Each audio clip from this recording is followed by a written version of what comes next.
नमस्कार, मैं हूं खुशबू पांडे। स्वागत है आपका हमारे खास कार्यक्रम जनता सरकार में, जिसमें हम बात करेंगे सत्ता के सिंहासन से लेकर जनता के सरोकार तक। साथ ही हम आपको बताएंगे प्रदेश सरकार की हर उस योजना के बारे में जिनका सीधा संबंध हरियाणा की जनता से है।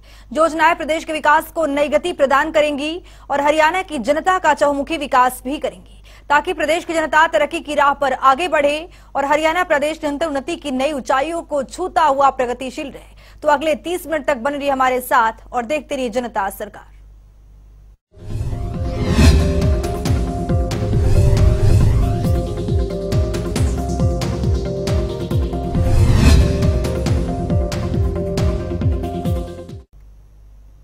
मुख्यमंत्री मनोहर लाल के नेतृत्व में हरियाणा उन्नति की नए अध्याय लिख रहा है।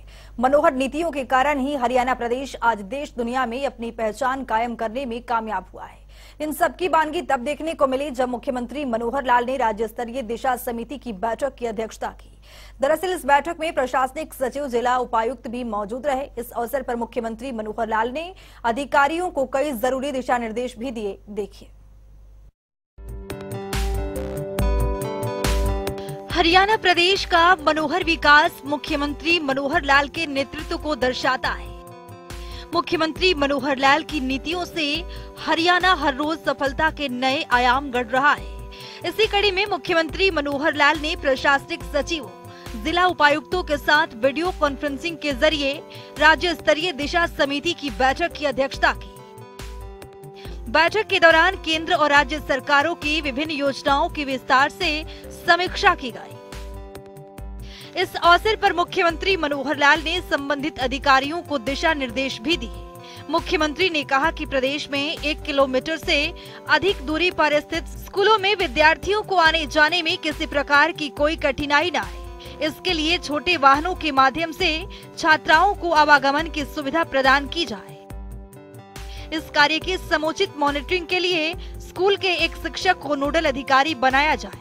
अगर ऐसा संभव नहीं है तो छात्रों को किराया दिए जाने के संबंध में भी एक प्लान तैयार किया जाए।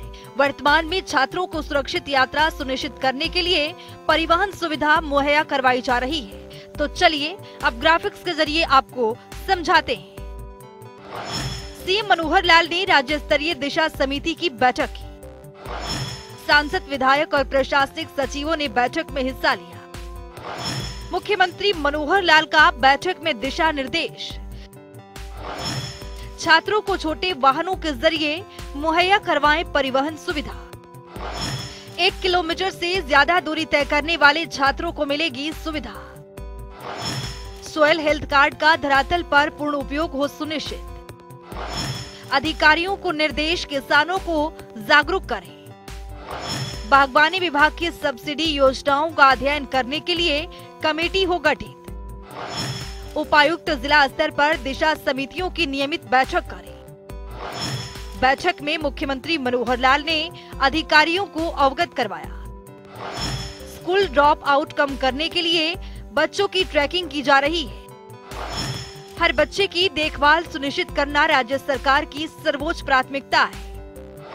गरीब जरूरतमंदों को घर मुहैया कराने के लिए राज्य सरकार योजना बना रही है। मुख्यमंत्री ने कहा कि बच्चों की देखभाल सुनिश्चित करना राज्य सरकार की सर्वोच्च प्राथमिकता है और इसके लिए सरकार ने एक व्यापक फ्रेमवर्क बनाया है। इसके अंतर्गत परिवार पहचान पत्र में दर्ज डेटा को आयु वर्ग के अनुसार एक ग्रुप को विभिन्न विभागों को सौंपा गया है। 6 वर्ष तक के बच्चों की देखभाल की जिम्मेवारी महिला एवं बाल विकास विभाग को सौंपी गई है। जो बच्चा न तो आंगनबाड़ी में आ रहा है और न किसी प्लेवे स्कूल में है, ऐसे बच्चों की पूरी ट्रैकिंग की जा रही है ताकि बच्चों की वास्तविक स्थिति का पता लगाया जा सके। किसी बच्चे का स्वास्थ्य ठीक नहीं है या अन्य कोई समस्या है तो सरकार मदद कर सके और विकास सुनिश्चित किया जा सके। इतना ही नहीं, मुख्यमंत्री मनोहर लाल ने टीकाकरण प्रोग्राम की समीक्षा करते हुए कहा कि बच्चों के टीकाकरण की जिम्मेवारी भी महिला एवं बाल विकास विभाग को दी गई है। विभाग आंगनबाड़ी वर्कर्स और एएनएम के साथ मिलकर बच्चों के टीकाकरण के लक्ष्य को पूरा करे। मुख्यमंत्री ने कहा कि स्कूल ड्रॉप आउट पर अंकुश लगाने के लिए सरकार अथक प्रयास कर रही है। इसके लिए स्कूल शिक्षा विभाग को 6 से 18 वर्ष आयु वर्ग की जिम्मेवारी दी गई है। विभाग की ओर से प्रत्येक बच्चे की ट्रैकिंग की जा रही है और ऐसे बच्चे जो ना सरकारी और निजी स्कूलों, न गुरुकुल या मदरसे कहीं भी शिक्षा प्राप्त नहीं कर रहे हैं, उन बच्चों को ट्रैक कर उन्हें स्कूल में लाया जाएगा ताकि कोई भी बच्चा शिक्षा से वंचित न रहे। इतना ही नहीं, मुख्यमंत्री ने कहा कि राज्य सरकार हर जरूरतमंद व्यक्ति जिसके पास मकान नहीं है, उसके सिर पर छत मुहैया करवाने के लिए प्रतिबद्ध है। उन्होंने प्रधानमंत्री आवास योजना, ग्रामीण और अर्बन की समीक्षा करते हुए निर्देश दिए कि इन योजनाओं के अलावा राज्य सरकार के स्तर पर अलग से भी योजना बनानी पड़े तो बनाएं, ताकि कोई भी जरूरतमंद व्यक्ति बिना घर के न रहे। इसके लिए बैंकों के साथ लिंक करके या राज्य सरकार द्वारा कुछ हिस्सा देकर घर मुहैया करवाने की संभावनाएं तलाशी जाएं। बैठक में मुख्यमंत्री को बताया गया कि प्रधानमंत्री आवास योजना शहरी के अंतर्गत जिन लाभार्थियों को पहली किस्त मिल चुकी थी, उनकी दूसरी और तीसरी किस्त भी जारी कर दी गई है। इसके साथ ही सॉइल हेल्थ कार्ड प्रोग्राम की समीक्षा करते हुए मुख्यमंत्री ने कहा कि कृषि विभाग किसानों को जागरूक करने के लिए विशेष जागरूकता अभियान चलाए और किसानों को अवगत करवाएं कि सॉइल हेल्थ कार्ड के क्या फायदे हैं और फसल पैदावार में ये किस प्रकार सहायक है, ताकि सॉइल हेल्थ कार्ड का धरातल पर पूरी तरह से फायदेमंद सुनिश्चित हो सके। परंपरागत कृषि विकास योजना की समीक्षा करते हुए मुख्यमंत्री ने निर्देश दिए कि राज्य सरकार प्राकृतिक खेती को बढ़ावा देने के लिए निरंतर प्रयास कर रही है। इसीलिए किसान परंपरागत खेती से हटकर प्राकृतिक खेती को अपनाएं। इसके लिए उन्हें जागरूक करने के साथ साथ उनकी ट्रेनिंग भी करवाई जाए। इतना ही नहीं, मुख्यमंत्री ने बागवानी विभाग की योजनाओं की समीक्षा करते हुए कहा कि किसानों के हित में सरकार विभिन्न योजनाओं में सब्सिडी प्रदान करती है, लेकिन कुछ किसानों को इन योजनाओं का ज्ञान नहीं होता, इसीलिए कई बार वे इन योजनाओं का लाभ नहीं उठा पाते हैं। इसीलिए कुछ योजनाओं में थोड़ा बदलाव करने की भी आवश्यकता है। इसके लिए मुख्यमंत्री ने कमेटी गठित करने के निर्देश भी दिए, जो बागवानी विभाग की सब्सिडी योजनाओं का अध्ययन करेगी। मुख्यमंत्री ने उपायुक्तों को जिला स्तरीय दिशा समिति की नियमित बैठक करने के निर्देश भी दिए, ताकि इन बैठकों में उठाए गए सभी महत्वपूर्ण मुद्दों को राज्य स्तरीय दिशा समिति में रखा जा सके, जिससे जिलों में योजनाओं के क्रियान्वयन में आने वाली किसी भी प्रकार की समस्या पर तत्काल विचार विमर्श कर समाधान निकाला जा सके। बैठक में बताया गया कि खनन स्थलों के भीतर और आसपास के क्षेत्रों में भूजल स्तर की वास्तविक स्थिति का पता लगाने के लिए खनन स्थलों पर पीजियोमीटर लगाने की प्रक्रिया जारी है। अगले 2 महीने में सभी जगह पीजियोमीटर लगाए जाएंगे। बैठक में मुख्य सचिव संजीव कौशल, मुख्यमंत्री के प्रधान सचिव डीएस ढेसी, राजस्व एवं आपदा प्रबंधन विभाग के अतिरिक्त मुख्य सचिव और वित्त आयुक्त राजेश खुल्लर, मुख्यमंत्री के प्रधान सचिव उमाशंकर, मुख्यमंत्री के अतिरिक्त प्रधान सचिव डॉक्टर अमित अग्रवाल सहित संबंधित विभाग के प्रशासनिक सचिव मौजूद रहे। जनता टीवी के लिए चंडीगढ़ से पवन सिवर की रिपोर्ट। हरियाणा की मनोहर सरकार प्रदेश में बेटियों के उज्जवल भविष्य के लिए एक अभियान की शुरुआत करने जा रही है। आपको बता दें कि प्रधानमंत्री नरेंद्र मोदी ने अपने मन की बात कार्यक्रम में सेल्फी विद डॉटर अभियान की शुरुआत की थी, जिसको लेकर अब श्री विश्वकर्मा कौशल विश्वविद्यालय भी सेल्फी विद डॉटर अभियान शुरू करने जा रहा है। यह अभियान विशेष तौर पर दिव्यांग बेटियों को समर्पित होगा, जिसको हरियाणा में 9 जून को एक समारोह के जरिए शुरू किया जाएगा। इस समारोह में मुख्यमंत्री मनोहर लाल बतौर मुख्य अतिथि शिरकत करेंगे। समारोह में देश दुनिया से कई बड़ी हस्तियां भी जुड़ेंगी। तो चलिए अब ग्राफिक्स के जरिए समझेंगे। सेल्फी विद डॉटर अभियान की शुरुआत होगी। दिव्यांग बेटियों को समर्पित होगा सेल्फी विद डॉटर अभियान। तो आपको बता दें, मनोहर सरकार लगातार बेटियों की उत्थान के लिए कई योजनाओं पर काम कर रही है। दिव्यांग बेटियों को समर्पित होगा सेल्फी विद डॉटर अभियान। तो इस अभियान के जरिए बेटियों को एक संदेश देने की कोशिश की जा रही है। श्री विश्वकर्मा कौशल विश्वविद्यालय 9 जून को अभियान की शुरुआत करेगा। तो वहीं हरियाणा के मुख्यमंत्री मनोहर लाल समारोह में मुख्य अतिथि होंगे।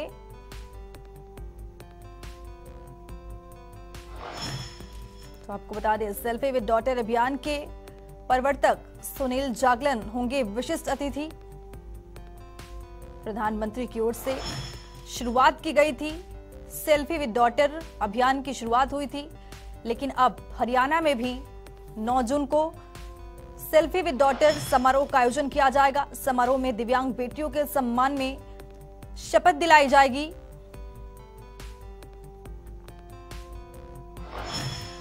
तो वहीं इस अभियान को व्यापक बनाना प्रत्येक व्यक्ति का कर्तव्य है।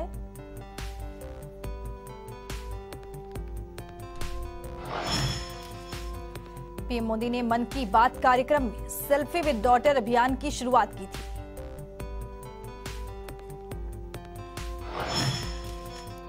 समारोह के जरिए बेटियों के प्रति नजरिया बदलने की अपील की जाएगी।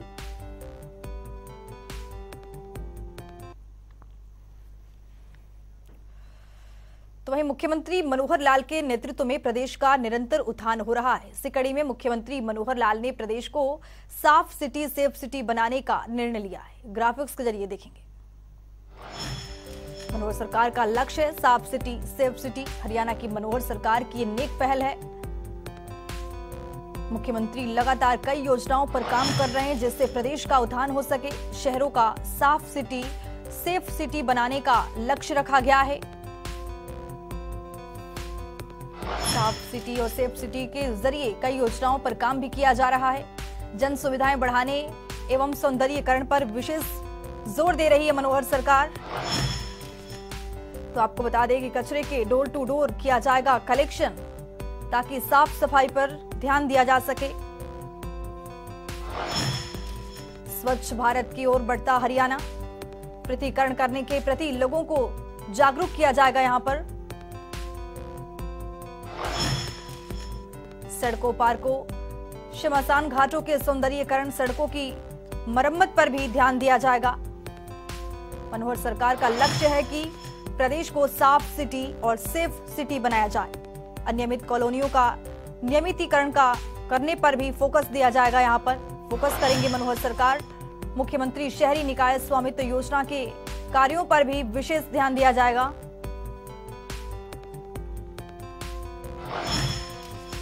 स्मार्ट सिटी की अवधारणा पर भी मनोहर सरकार जोर दे रही है।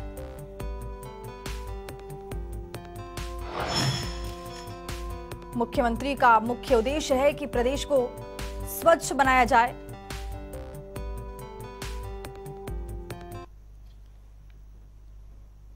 सभी पुख्ता प्रबंधों के साथ सूरजमुखी की खरीद मंडियों में शुरू हो चुकी है। सूरजमुखी खरीद को लेकर मुख्यमंत्री मनोहर लाल ने अधिकारियों को निर्देश भी दिए हैं।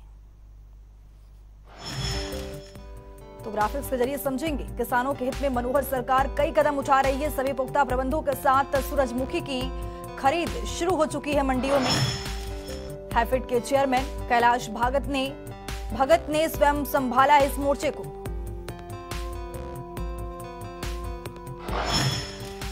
मुख्यमंत्री मनोहर लाल ने सूरजमुखी खरीद को लेकर कई जरूरी दिशा निर्देश भी दिए हैं।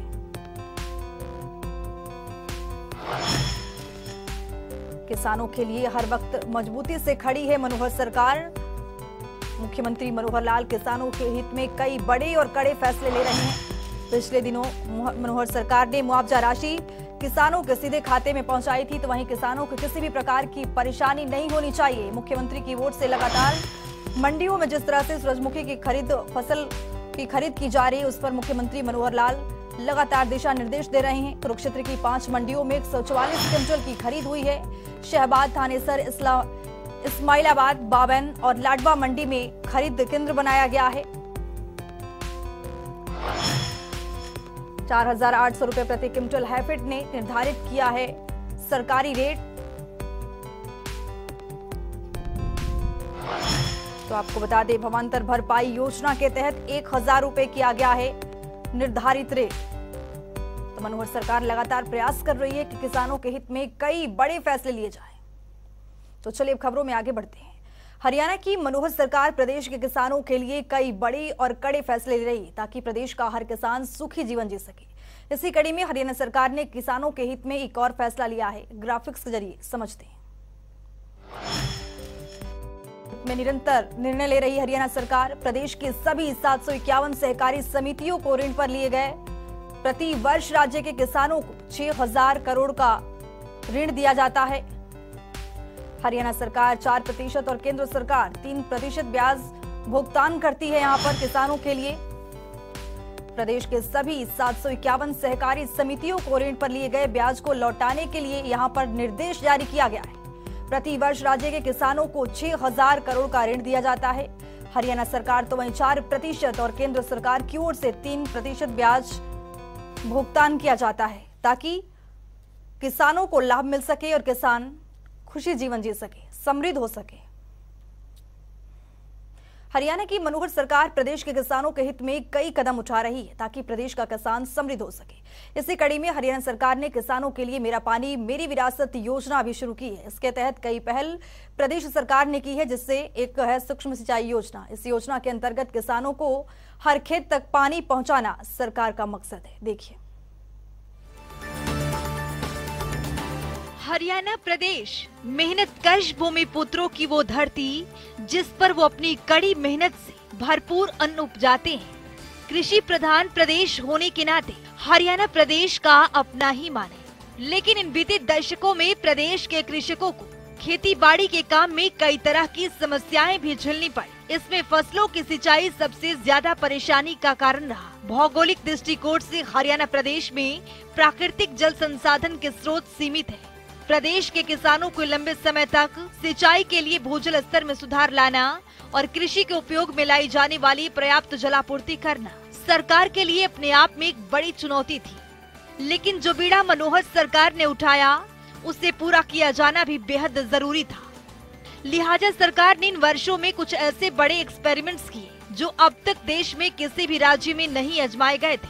हरियाणा सरकार ने मेरा पानी मेरी विरासत योजना के तहत सूक्ष्म सिंचाई परियोजना को धरातल पर उतारा ताकि प्रदेश के किसानों को किसी तरह की कोई दिक्कत न आए। खेती बाड़ी में नहरी या ट्यूबवेल के जरिए परंपरागत फ्लड इरिगेशन सिस्टम की तुलना में सूक्ष्म सिंचाई परियोजना किसानों के लिए वरदान साबित हो रही है।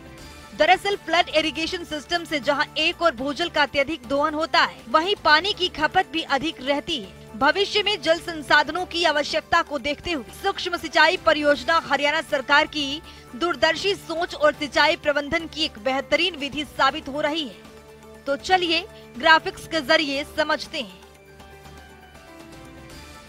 सूक्ष्म सिंचाई प्रणाली में कम पानी से अधिक क्षेत्र की सिंचाई की जाती है। इस प्रणाली में पानी को पाइपलाइन के जरिए जल स्रोत से खेत तक पानी पहुंचाया जाता है। सूक्ष्म सिंचाई प्रणाली अपनाकर 30 से 40% तक पानी की बचत होती है। इस प्रणाली से सिंचाई करने पर फसलों की गुणवत्ता, उत्पादकता में भी सुधार होता है। सरकार भी प्रति बूंद अधिक फसल मिशन के तहत फव्वारा व टपका सिंचाई विधि को बढ़ावा दे रही है। हरियाणा सरकार किसानों को हर एक बुनियादी ढांचे मुहैया कराती है। पाइपलाइन बिछाना, भंडारण टैंकों का निर्माण और सोलर पंप निःशुल्क मुहैया कराना। 95% तक सब्सिडी, खेतों में ड्रिप और स्प्रिंकलर सूक्ष्म सिंचाई यंत्र भी उपलब्ध। सिंचाई परियोजना की रखरखाव और साफ सफाई के काम के लिए विभाग को सरकार की तरफ से मनरेगा मजदूर मिलते हैं। वो साफ सफाई का काम समय समय पर करते रहते हैं। प्रदेश के किसान इन परियोजनाओं से खुशहाल हैं, क्योंकि हर क्षेत्र में नहरों का पानी हर खेत तक पहुंच रहा है। पानी की कहीं पर कोई कमी नहीं रहती। ज्यादा पानी की आवश्यकता धान की फसल में होती है। इसके लिए भी सरकार हर तरह की सुविधा प्रदान कर रही है। हरियाणा की मनोहर सरकार के इस दूरगामी सोच से प्रदेश के खेतों में नहर का पानी वक्त पर पहुंच जाता है। समय समय पर विभाग की ओर से साफ सफाई करवाई जाती है। कहीं पर कोई मेंटेनेंस का काम करना हो तो उसका भी काम विभाग के द्वारा समय समय पर किया जाता है। सरकार की सिंचाई परियोजना के व्यापक प्रचार प्रसार के लिए प्रदेश में किसानों को जागरूकता शिविरों का भी आयोजन किया गया, ताकि किसानों को उसकी महत्ता और इससे होने वाले फायदों के बारे में जागरूक किया जा सके। कृषि में सूक्ष्म सिंचाई परियोजना की विधि अपनाने वाले किसान इससे संतुष्ट हैं, क्योंकि इस विधि के जरिए जरूरत के मुताबिक पानी की सिंचाई के प्रयोग में लाना मुमकिन हो पाया है। जबकि पहले फ्लड इरिगेशन की विधि से बहुत सा पानी बर्बाद हो जाया करता था और इसी भूजल दोहन की वजह से जल स्तर में भारी गिरावट दर्ज की गई थी। हरियाणा सरकार के इस तरह के प्रयासों का ही नतीजा है कि आज कुशल जल प्रबंधन से सिंचाई के लिए पर्याप्त जल की बेहतर व्यवस्था हो पाई है। हरियाणा प्रदेश भौगोलिक दृष्टि से शुष्क और कम जल की उपलब्धता वाले प्रदेशों में गिना जाता है, जहां इन वर्षों में मनोहर सरकार ने भूजल दोहन को नियंत्रित कर जलस्तर बढ़ाने, वर्षा जल को बचाने, खेती में सिंचाई के पुराने परंपरागत तरीकों के स्थान पर सूक्ष्म सिंचाई प्रणाली को प्रचलित करने, किसानों को कम पानी वाली फसल बोने के लिए प्रेरित करने के साथ साथ नहरों के टेल तक पानी पहुंचाने और मानसून में नदियों के अतिरिक्त जल को भी प्रयोग में लाने जैसे अनेक सार्थक प्रयास किए हैं, जो हरियाणा सरकार की कुशल प्रबंधकीय व्यवस्था और उसकी सार्थक होती दूरगामी सोच को परिभाषित करती है। ब्यूरो रिपोर्ट, जनता टीवी। तो चलिए अब जान लेते हैं कि आज के इस सवाल का विजेता कौन है।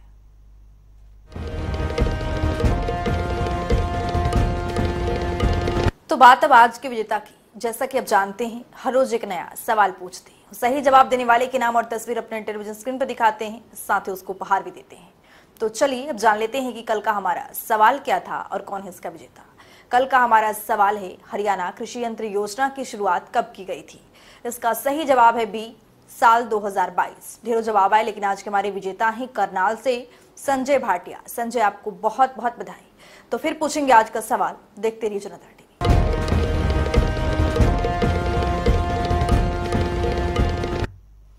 तो वक्त हो गया है आज की मुलाकात का। आज की मुलाकात में हमरदीन नए शख्सियत से आपको रूबरू कराते हैं और उनकी कार्य प्रणाली पर बारीकी से नजर डालते हैं, जानते हैं तमाम योजनाएं जो बनी है हरियाणा की जनता के लिए। तो वैसे ही शख्सियत से जनता टीवी ने खास बातचीत की है। इनका नाम है नरेश नरवाल, जो कि तोशाम से डीसी के पद पर काबिज हैं। सुनिए।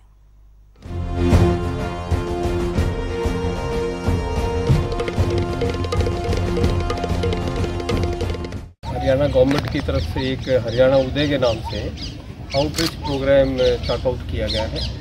उसमें ये प्लान किया गया है कि हम किसी भी पंचायत में जाएंगे और वहाँ पे जाके जितनी भी गवर्नमेंट की वेलफेयर स्कीम्स हैं या गवर्नमेंट जो हमारा इंटरेक्शन है लोगों से, वहाँ के लोगों से फर्स्ट हैंड इंफॉर्मेशन लेनी है। हमने यहाँ उसी में हरियाणा उदय का प्रोग्राम जो है आउटरीच में सुबह ब्लड डोनेशन का कैंप और जो हेल्थ चेकअप कैंप है वो स्टार्ट किया है। उसके बाद जितने भी लोग आए हैं, उनकी समस्याएं हैं, ग्रीवेंसेस हैं, वो सारी रिकॉर्ड करके रजिस्टर करके वो 1 by 1 हमने सारा सुना है। एक जर्नल तोशाम और नियर बाई एरिया की फीडबैक हमारे पास आई है कि क्या यहाँ पे प्रॉब्लम्स हैं, क्या दिक्कतें हैं। तो उसके अंदर हमारी कोशिश ये रहेगी कि वो दिक्कतें दूर हो जाएं और लोगों को ये फील हो कि प्रशासन आपके द्वार पे है और जो भी दिक्कतें हैं वो हमारे लेवल की हैं, लोकल लेवल की हैं, तो तुरंत समाधान उनका हमने कोशिश की है करने की। जैसे PPP में किसी की इनकम वेरिफिकेशन है, किसी की पेंशन में गड़बड़ है या किसी के राशन कार्ड में दिक्कत है, तो वो हमने फैसिलिटेट करने की कोशिश की। उसके बाद जो चंडीगढ़ लेवल की है वो भी हमने इसमें टेकअप की है। वो हम समस्याएं या एस्टीमेट बना के ऊपर भेजेंगे ताकि लोगों को महीना 2 महीने के बाद जो लॉन्ग टर्म की हैं, कुछ मीडियम टर्म की हैं, उसमें लोगों को रिलीफ मिले। तो ये एक जो प्रोग्राम बनाया है गवर्नमेंट ने आउटरीच का, तो उसकी मुझे उम्मीद है कि बहुत अच्छे रिजल्ट निकलेंगे।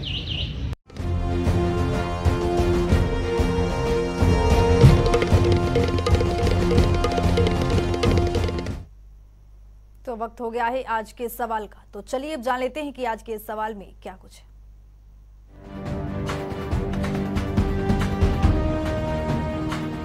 हर रोज की तरह हाजिर हूं आज का सवाल लेकर। जैसा कि आप जानते हैं, हर रोज एक नया सवाल पूछते हैं और सही जवाब देने वाले के नाम और तस्वीर अपने टेलीविजन स्क्रीन पर दिखाते हैं, साथ ही उसको उपहार भी देते हैं।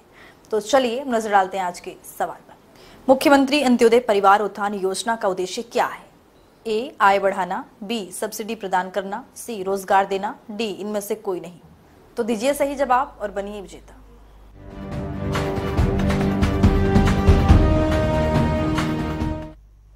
तो हमारे खास कार्यक्रम जनता सरकार में आज के लिए इतना ही। नमस्कार।